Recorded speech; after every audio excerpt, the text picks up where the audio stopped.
Muy buenos días, mis estimados estudiantes. Una vez más con ustedes, vamos a iniciar nuestras clases virtuales, ¿ya? Del curso de Plan Lector con el cuento El Cerdito. Bueno, ustedes dirán, profesor, pero este es un cuento infantil. No estamos hablando del cuento de los tres chanchitos, los tres cerditos. No estamos hablando de eso, ¿ya? Estamos hablando de un cuento de este escritor, de Juan Carlos Onetti Borges, de nacionalidad uruguaya, que nació el 1 de julio de 1909 en Madrid, España. Y obviamente fallece el 30 de mayo de 1994. Fue un escritor uruguayo, autor de novelas, cuentos y artículos periodísticos. El día de hoy vamos a hablar sobre uno de sus cuentos, ¿ya? Que es El Cerdito. Muy bien, antes de eso vamos a hacer un análisis del cuento, ¿ya? El Cerdito de Juan Carlos Onetti. A ver, eh, lo que te he traído es un extracto, no en sí todo el cuento, ¿ya? Pero te voy a explicar a grosso modo de qué trata este cuento para que tengas una idea más clara, ¿ya? Primero, primer personaje, tenemos a una señora solitaria, que había perdido a su hijo, ¿ya? Y tenemos los tres personajes, los tres cerditos, ¿no? Emilio, Guido y Juan. Bueno, en sí no son los tres cerditos, son niños muy sucios, harapientos, que esta señora le da de comer. Bueno, estos son los tres personajes, estos son los cuatro personajes, ¿no? Y toda la historia gira en torno a ellos. Muy bien. Bueno, acá tenemos a los tres, a los niños, ¿ya? Estos, los niños. A ver. ¿De qué trata básicamente la historia? ¿Ya? Como le estaba diciendo, es una señora solitaria que tiene, que le da de comer a estos niños sucios, ¿no? A ver. Bueno, en sí la historia nos habla de una señora solitaria, como le está diciendo, que siempre esperaba a sus tres niños, ¿ya? Que son Emilio, Guido y Juan. Que a pesar de no ser suyos los hijos, ¿ya? Siempre le recordaba a su nieto perdido, ¿ya? Algunas veces reconocía en ellos rasgos de su nieto, Juan, o en otras reconocía sus rasgos en Guido o en Emilio, ¿ya? Bueno, ya era costumbre que los niños llegaran a tomar una taza de café y comer panqueques, y así con las risas de los chiquillos, la señora podía soportar la monotonía de su vida. Un día se rompió esa monotonía. Los niños no se anunciaron sonando la campanilla de la verga, sino tocando con los nudillos de la puerta. Luego del ritual de siempre, la señora lavaba ¿no? la loza de la cocina, cuando las risas de los tres niños se apagaron con un ruido sordo de un hierro en la cabeza y quedó quieta la señora. Muy bien. Entonces, lo que ustedes más o menos ven de que es, ¿no? Que es una señora que le da de comer a estos niños andrajosos, sucios, ¿no? Porque a estos niños le hacen recordar a su nieto, ¿ya?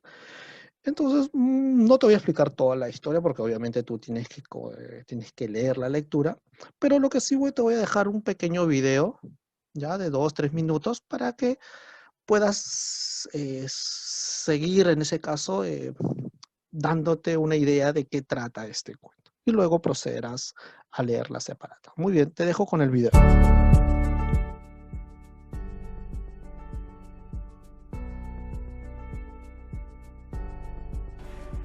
La señora estaba siempre vestida de negro y arrastraba sonriendo el reumatismo del dormitorio a la sala. Otras habitaciones no había, pero sí una ventana que daba a un pequeño jardín parduzco. Miró el reloj que le colgaba del pecho y pensó que faltaba más de una hora para que llegaran los niños. No eran suyos, a veces dos, a veces tres, que llegaban desde las casitas en ruinas más allá de la placita,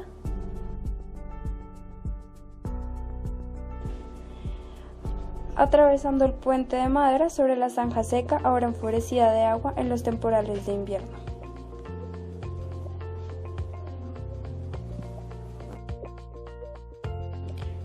Aunque los niños empezaron a ir a la escuela, siempre lograban escapar de sus casas o de sus aulas a la hora de pereza y calma de la siesta.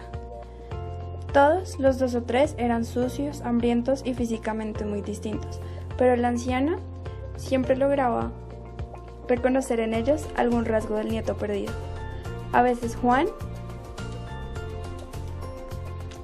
le correspondían los ojos o la franqueza de ojos y sonrisa. Otras, ella descubría en Emilio o Guido, pero no transcurría ninguna tarde sin haber reproducido algún gesto, algún ademán de nieto.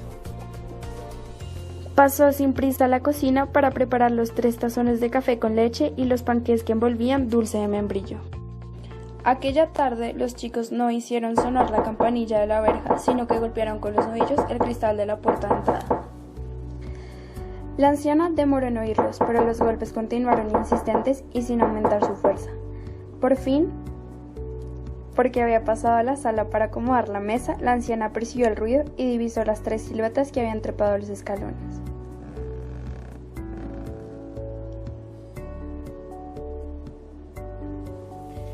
Sentados alrededor de la mesa, con los carrillos hinchados por la dulzura de la golosina, los niños repitieron las habituales tonterías, se acusaron entre ellos de fracasos y traiciones. La anciana no los comprendía, pero los miraba comer con una sonrisa inmóvil. Para aquella tarde, después de observar mucho, para no equivocarse, decidió que Emilio le estaba recordando al nieto mucho más que los otros 2, sobre todo con los movimientos de las manos. Mientras lavaba la loza en la cocina, oyó el coro de risas, las apagadas voces del secreteo y luego el silencio. Alguno caminó furtivo y ella no pudo oír el ruido sordo del hierro en la cabeza. Ya no oyó nada más. Bamboleó el cuerpo y luego quedó quieta en el suelo de su cocina. Revolvieron en todos los muebles del dormitorio, buscaron debajo del colchón. Se repartieron billetes y monedas y Juan le propuso a Emilio. Dale otro golpe, por si las dudas. Caminaron despacio bajo el sol y al llegar al tablón de la zanja, cada uno regresó separado al barrio miserable.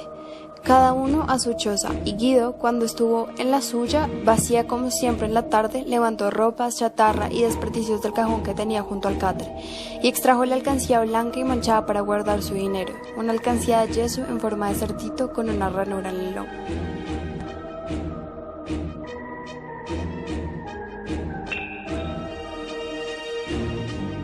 Muy bien, chicos. Espero que ya hayan visto el video. ¿Ya?